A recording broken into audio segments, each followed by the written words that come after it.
Welcome to Empire Building, the podcast where we talk about building big businesses and even bigger lives. I'm your co-host, Sarah Reynolds.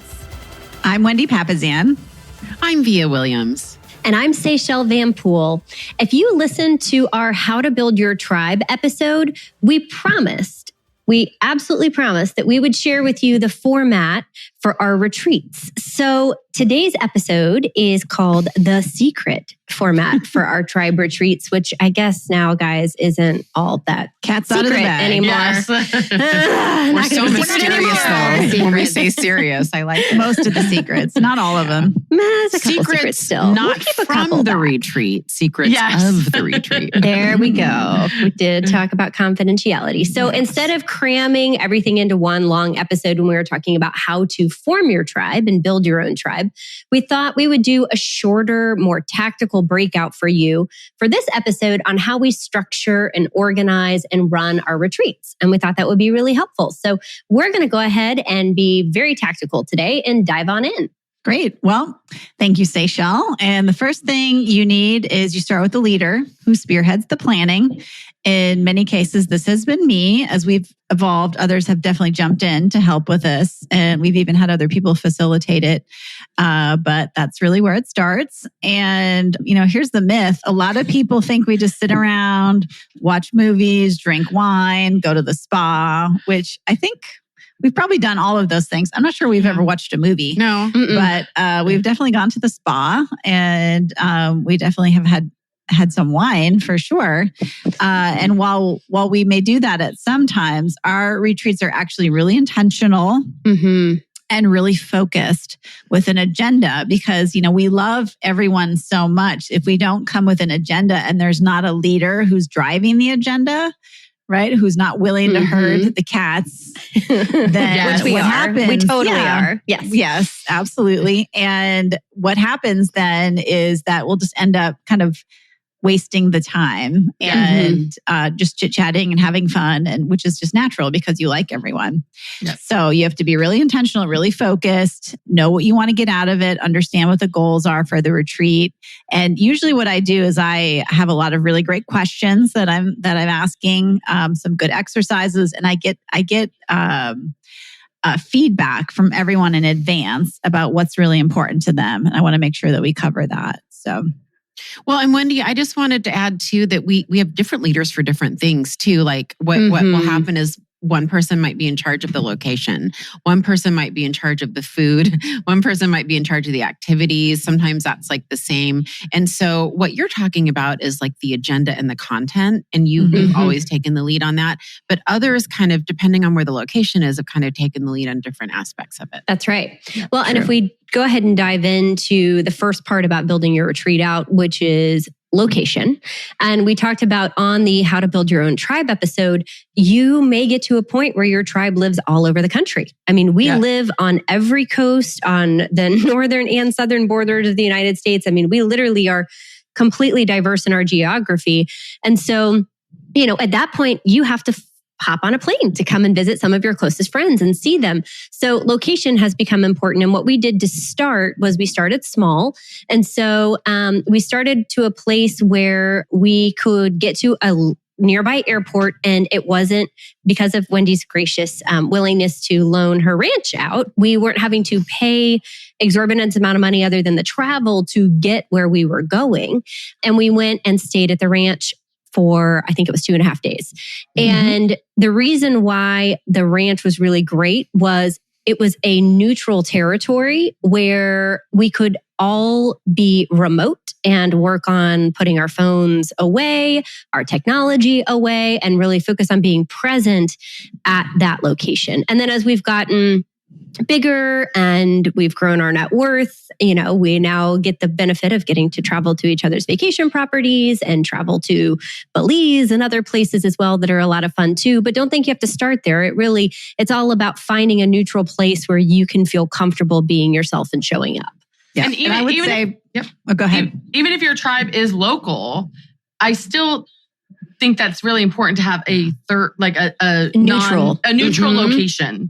So where you're not distracted, you're not at your home and there's lots of distractions going on. A neutral location to where you can focus both as the host of the location needs to be able to focus as well. And going into it with the eliminating distractions, I think is very key for the participants. So we got the location. Okay, so how do you decide on timing? For us, we are all travelers, and many times we're avid learners. So many times we're going to conferences, we're learning. And so we never do a retreat at the same time as big conferences. So we look at the conference schedules ahead of time to determine the timing. And then at the end of every retreat, we set the timing for the next retreat. So we look at our calendars because, as you can, high-powered business women, our schedules, that can sometimes take like an hour actually getting out our calendars and trying to figure out when is the next 2 to 3 days that we can all be there. And so it's key to plan ahead in terms of the timing for that. And then our recommendation is to have them 2 times a year. But a minimum of obviously once a year is key to get together, and it should be in person. So not virtual. Yeah. And space them out. Yes. Yeah. Every 6 months and Sarah, or something. I just wanted to say, like, when you talk about conferences and, being away from our families, I think that does go back to our common values, right? Yes. This is a tribe of people who understand that there's a conference season and understand that we want to limit our time away from our families. And that's a good example of why you really need to be with people with common values, who are going to work together and have the same, concerns, right? And goals in mind. Yep. And the only other thing I would add about timing is typically we've done 3 days. So 2 nights and 3 days. The last couple of retreats we've had, they've been a bit longer. And I don't know if that's just a reflection of our need to get together during the pandemic or what that looks like. But a lot of times we'll arrive on maybe a Tuesday evening and then, retreat all day the next day and maybe a half day, and then we fly out. But I think this next time we've got 2 full days and then we leave that That's Friday. right. So 3 nights. Yeah. But you can start with 1 too. I kind of feel like that first year, Seychelles, I feel like it was 1. Or I think it was a day. Know. I think it was a day. Maybe it was 2 days. A night we left in the morning. Yeah. I think y'all got in like that evening, the night before. And I'd never left Quinn alone, or not alone. Obviously she's baby, but with Nick. And so I drove down that morning of. I'm laughing really hard that you guys assigned me to talk about supplies. You're welcome. Because this is awesome that I am talking about supplies. You do not want me to be in charge of supplies. However, they always magically appear. I don't know how it happens. You'll have to tell me how our tribe does this. But what I know is at every retreat, we have the big whiteboard, the tear off stuff. And the reason I say that is because however they get there magically. They're the big sticky notes. The sticky notes. The big sticky notes and, Sharpies. And the reason those have become a staple because there is always a section where we'll either go in front of everybody and write on there, during hot seat, and then we'll go tack it up on a wall, or we might pull one off and have some separate time where all 11 of us are writing on those. But they do get tacked up on the wall. And that's really important. You can see everybody's, it's like a public declaration. It's accountability. It's accountability for you. It's a way for you to really, really get to know your friends and see what they're focused on and what their challenges are. And so that sounds kind of like a funny, like, why are we talking about the notepads we're using? But it's actually become really integral, for it. The other part of that too is we take a photo of each of those big sheets then at the end of it too, and we kind of save them in a Google Drive so we have them to reference back to. Because you cover, like when we get into the agenda section, Wendy, I'll share with you, we could really get into some meaty topics, and sometimes you're like, wait, who mentioned that or who specialized in that? So by having those, we can go back and visually anchor it with photos too.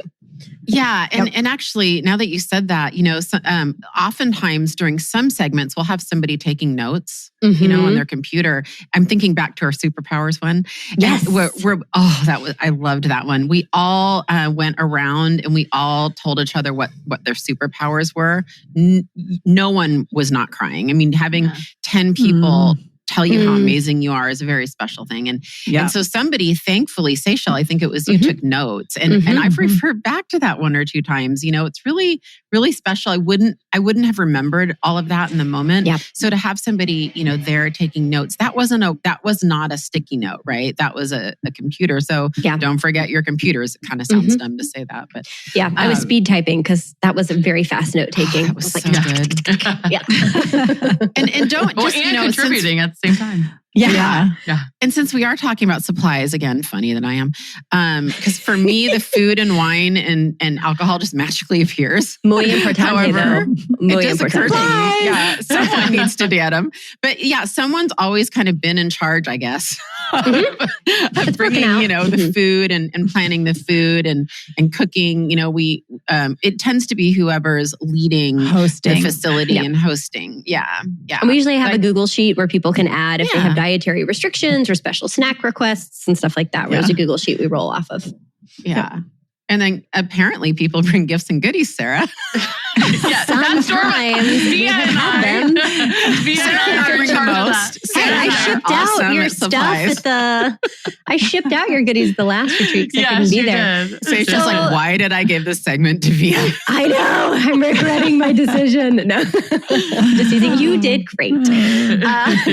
So next we roll into schedule, and then following schedule, we'll actually break down the agenda. But one of the important things that Wendy really did when we were setting the first schedule with these retreats was we mixed work, doing the work, right? Really having the conversations, doing the heavy lifting of what we needed to do on working on ourselves or development or business with nature. We'd take breaks and go have like walks in nature or like time outside. We've done also like bonfires. You guys had a summer solstice like party this last time. That was so fun. So anchoring it with being outside, getting fresh air, getting nature, boat rides, walks on the cliff beach. climbing.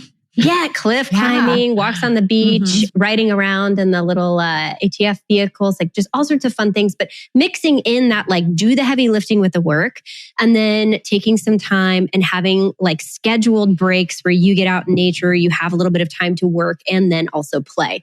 And like Wendy mentioned in the How to Build Your Own Tribe episode as well, we actually set the agenda ahead of time. So there is agenda set where we know what to expect coming into the retreat. And I would just say that the agenda is set with the intention of at the end of the weekend, you're not feeling exhausted, drained, spent. You leave with your cup filled up.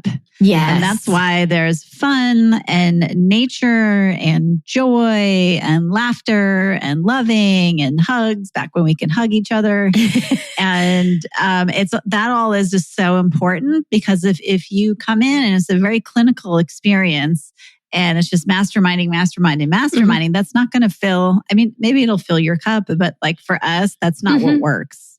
Well, right? then We one need thing all of those things. I noticed right away is starting every morning outside. Yes. We go on before we start into the mastermind. We're spending time outside, breathing fresh air, because so many times you go to conferences and you're inside the whole time. You never even see the sky. No, you never see the sky. And so this isn't like a conference. We want to be clear on that.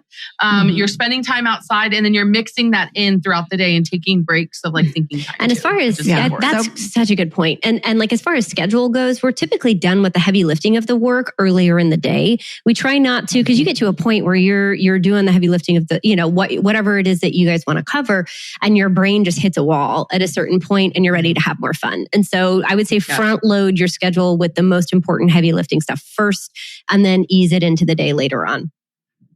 Yeah. And I think, Wendy, you've done a really great job with that. And so it kind of looks like this, like we have this serious session in the morning, and then there's this great break, like we talked about. And I think what happens in that break, we should talk about, which is we all talk and process out loud. And we're now in groups of 2, 3, 4. And, we're talking about what's lingering from that session and what's on our minds. We're eating, we're drinking, we're building our energy up.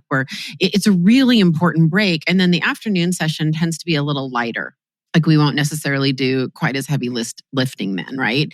And then I think we should make it a tradition, ladies.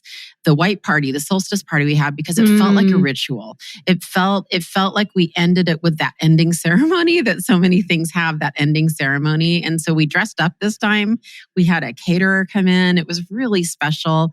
It was just really special. And I think that that's an element we ought to talk about continuing to do. Love that. I was thinking the massages, like, as the element that has to continue. Well, not all of you guys are going to go to some of the spots with me, but Via and I will go. So there you go.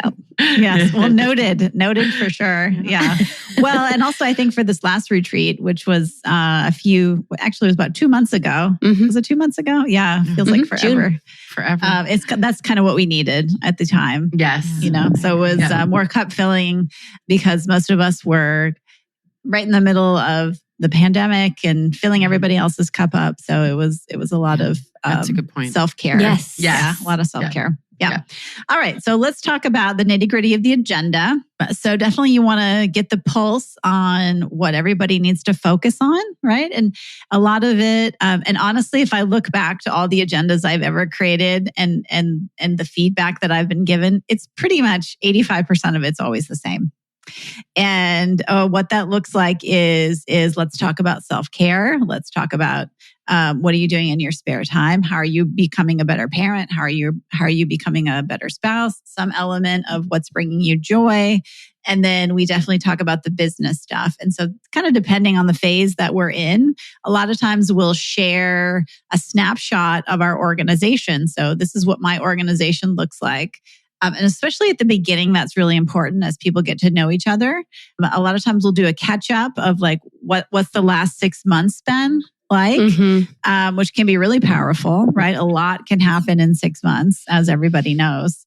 And then really building in those breaks that fill your cup up. So typically, we start in the morning, like Via said, with some kind of nature walk. And I think about our Amplify event. Yeah. Some of my favorite parts of our Amplify event were those walks on the beach in morning Jupiter, walks, Florida. Yeah. It was seriously that was amazing. And then actually before the walk, we bring Via a cup of coffee in bed. That's really, that's an important That's really my love language, and it's really important. And somebody does take care of me and usually do that. Yeah. I love it. I love it so much. I love you guys. I'm just having a warm fuzzy. I love that. Okay, we can go on. And then so groceries show up, coffee shows up. Little moment.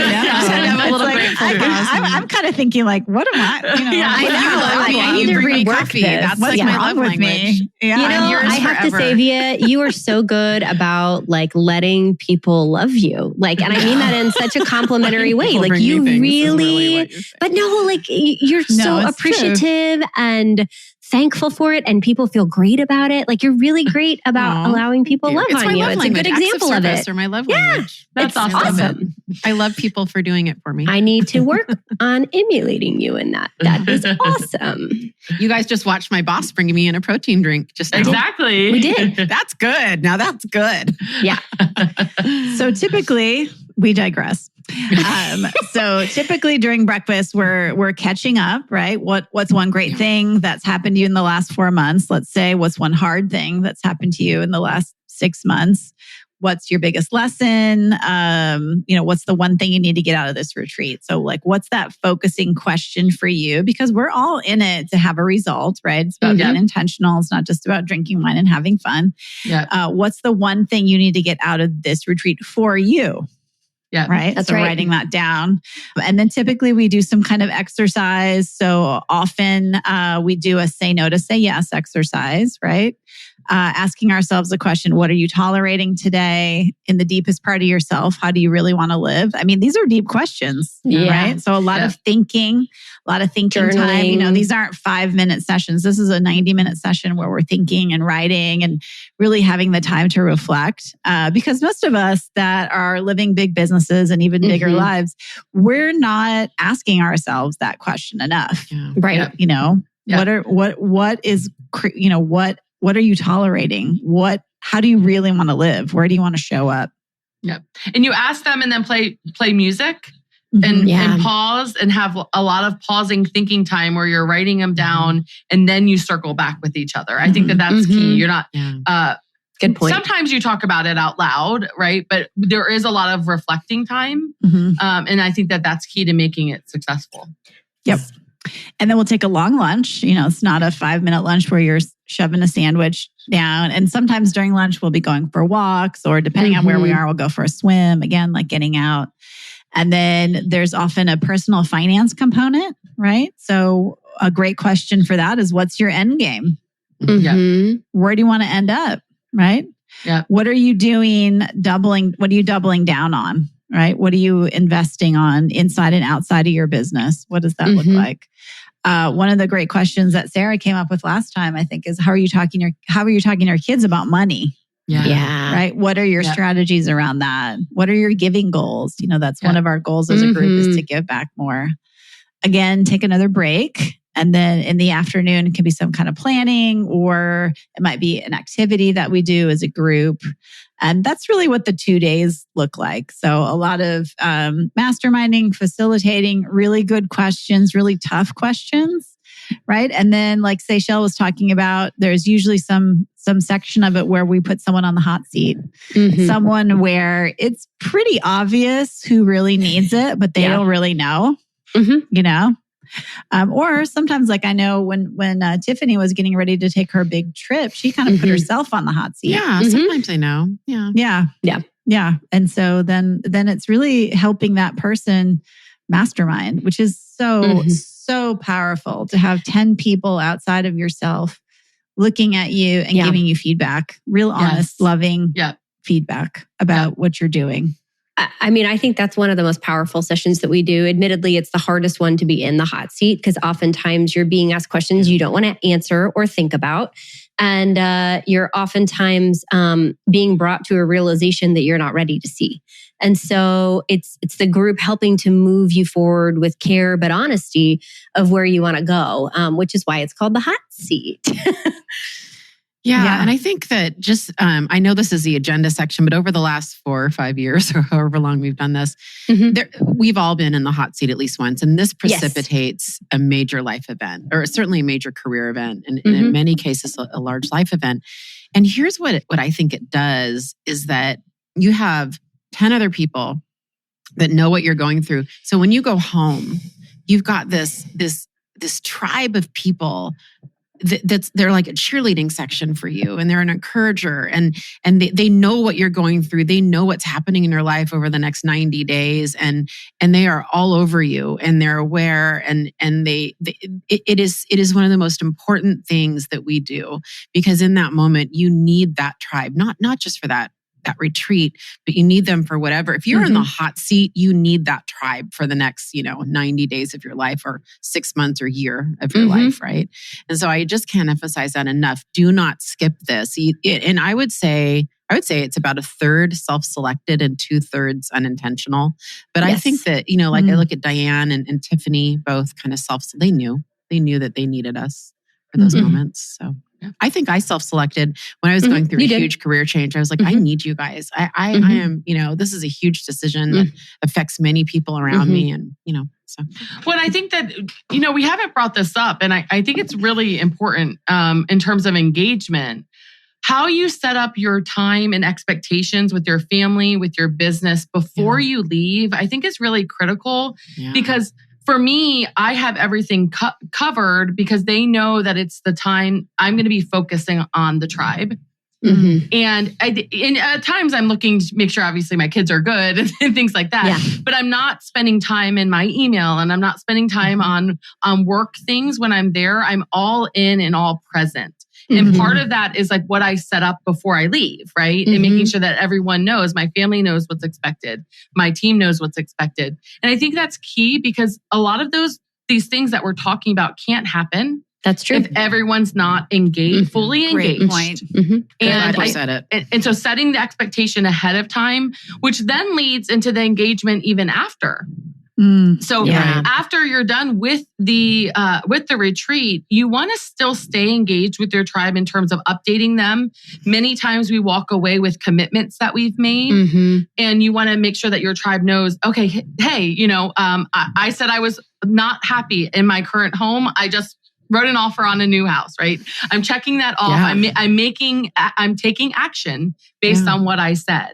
And so it's really key in terms of following up and staying engaged. So doing follow-up calls, doing Zooms. We have a group text thread. We have Slack where we're updating each other as we go. And at times, I think people also are asking each other, right? If we haven't heard from someone about something that they've committed to, I've gotten those personal texts like, how's working out going? You committed to that, right? And just making sure that we're holding each other accountable for those things. So the engagement is at the retreat, and then also during the retreat, and then of course after the retreat is important. Perfect.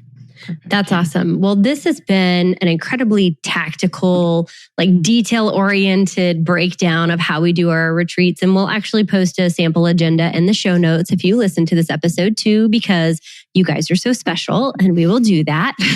We're super secret. Yeah. Don't tell anyone. And, we hope this helps. So, we went over how you pick your location and why that matters, the timing and how you schedule them throughout the year, what supplies, as Via lovingly said, is her favorite part that she always plans. They're very important. They are very important, and it's important they do show up. So they do magically occur, right? And then, how the schedule goes, and then specifically in that schedule, how the agenda flows and what's important to put in on that.